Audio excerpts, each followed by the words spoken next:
Okay, so if you've been following the tutorials, this is what the print table should look like now.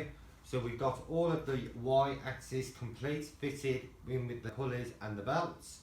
We've got all of the Z-axis complete with all the bed housing, and we've got all of the X-axis in position with the motor, all complete, minus now the extruder housing or the printhead housing.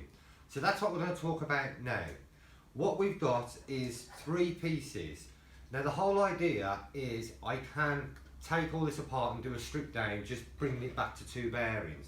And this is all about keeping this open source, being able to do different brackets, different adaptations that we can just house, clip on, screw into position based on whatever hot end we want to use, whatever extruder motor setup we want to use.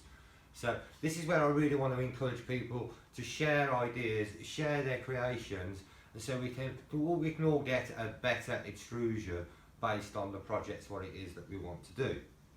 Now putting these 3 pieces in is a little bit tricky.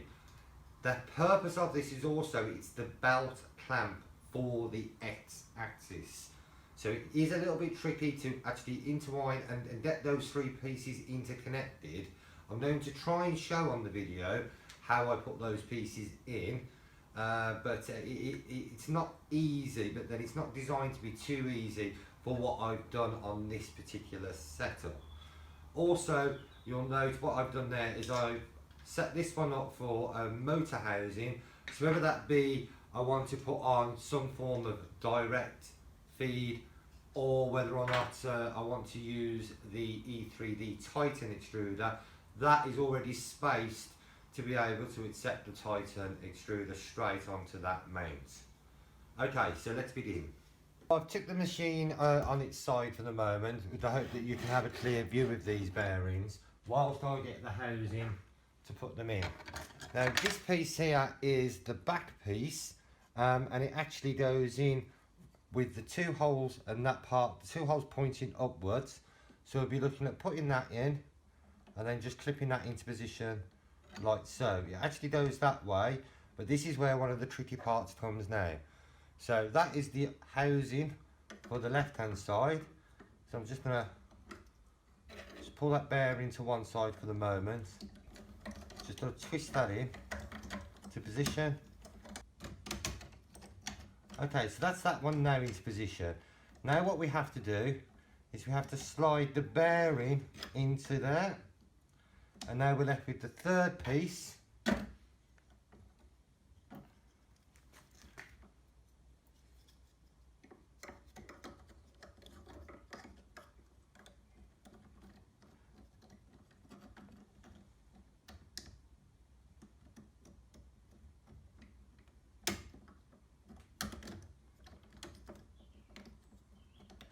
And there we have the 3 pieces now all in position. Obviously they will be loose because it's going to be the motor that's going to clamp the 2 halves together, along with the belt. When the belt passes straight through the centre, and I'll just try and pick the camera up and show you that. So the belt is actually going to pass through the centre of there, all the way through onto the drive wheel of the X motor, and obviously coming backwards to the pulley wheel, and then when it comes back round it'll pass through here, we hook it through, and same on the opposite side, and then the screws are going to go through there, and that clamps that shut, clamping the belt tight as well.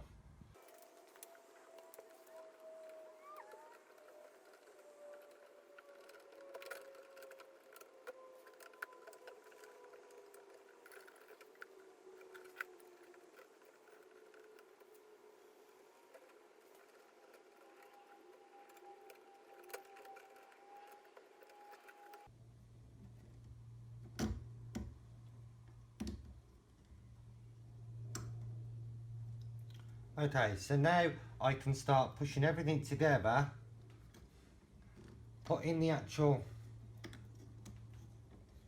pull that through, pushing everything together and start putting the screws through, holding everything in place, and that will then start clamping the belt, pulling the tabs of the belt as I'm tightening everything up. So I'll just do that now.